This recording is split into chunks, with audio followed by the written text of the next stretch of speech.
So as many of you know, last year was the inaugural event, the inaugural banquet for the Swarthmore Hall of Fame, the Garnet Athletics Hall of Fame. And this means, if last year was the first one, tonight means that this is now annual. So this tonight, we're making it a tradition. And I hope you all join with me in a great joy for recognizing our phenomenal scholar athletes who've done so much to provide leadership in our community, and who, after they graduate, have gone out and provided that same incredible leadership in their communities. The members of the Hall of Fame and Swarthmore students are all very special.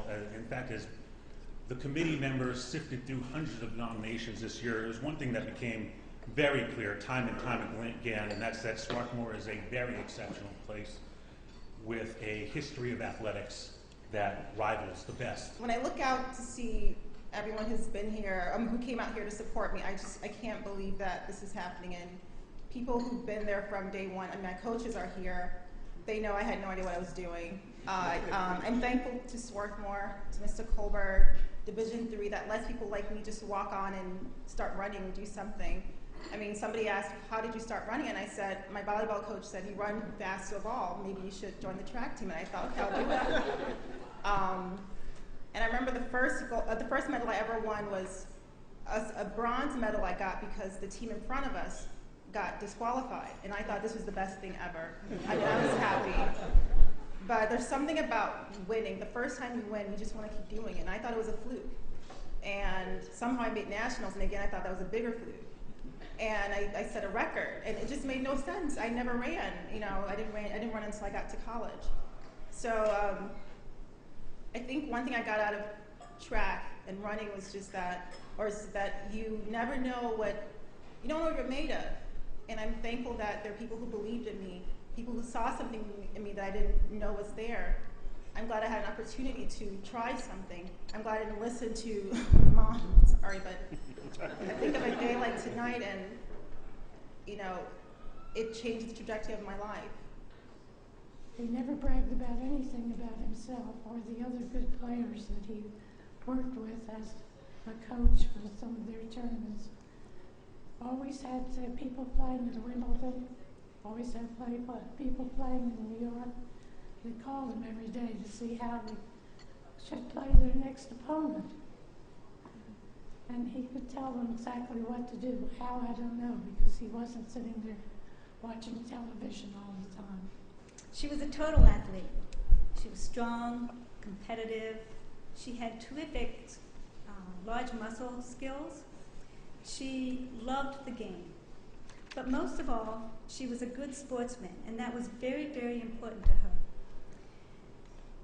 It was okay for us to be sad when we lost a game. It was okay for us to be upset with ourselves when we lost. It was okay to be happy when we won and be proud of our play. But it wasn't okay to ever yell at a team member or to use foul language or to show any anger or strong emotion on the field. It was just understood that we wouldn't do that. She used to say to us, I don't know if you remember this, but one of the things she used to say to us was, save your emotion and save your passion for the field. You need all the energy you can get. And in reflection, I think that's actually very good advice for life. One of the things that was so funny, when I was at Colonel Richardson High School, our mascot was the Colonel. So it's like, I can't wait to get to college so I can play for the Spartans, the Trojans, something big and bad.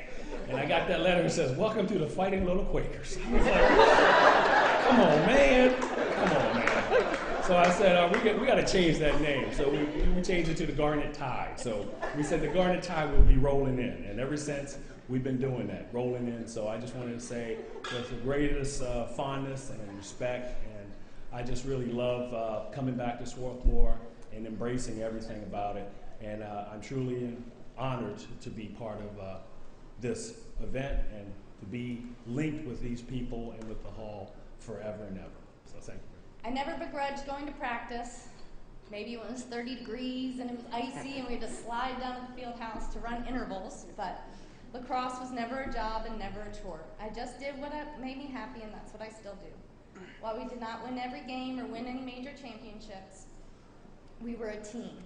We were a team of friends that played a sport we loved. We weren't all lacrosse players who had been playing their whole lives. Many teammates were taught the game here at Swarthmore, and they still achieved postseason honors. We shared a stringent workload, running to practice from labs, and we shared a lot of good times around campus. Perhaps our crowning moment for Coach Gorby was winning the Seven Sisters tournament in 1995. The thrill of coming from behind and winning that last game is an exuberance that I still feel after all these years, in addition to the pain that I felt from playing so hard. This is what an athlete should feel: joy and exhilaration and exhaustion from hard work and accomplishment. We were motivated to win for a coach and for ourselves because we cared about each other, not because there's a threat or a younger player on the sidelines ready to take your spot when you make an error. I was a good header, and I had a strong right foot. I was not two-footed, as real good players have to be. Coach Wagner will confirm. It's like in tennis, you got to have a backhand as well as a forehand. If you want to be really good, the left foot has to be good as the right. Not normally true of most players. You were in my senior year playing soccer against Princeton. And, oh my God, do I say it? We won 4-0 and I scored all 4 goals. So when you say, what was the high point, that's got to be it. Yeah. You had the record for goals in a season for That about year? 30 years. It lasted for about 30 years. Who the hell's the guy that broke it?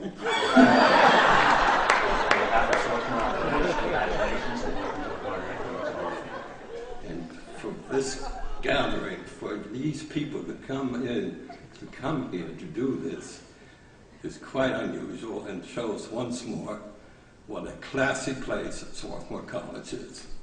Thank you.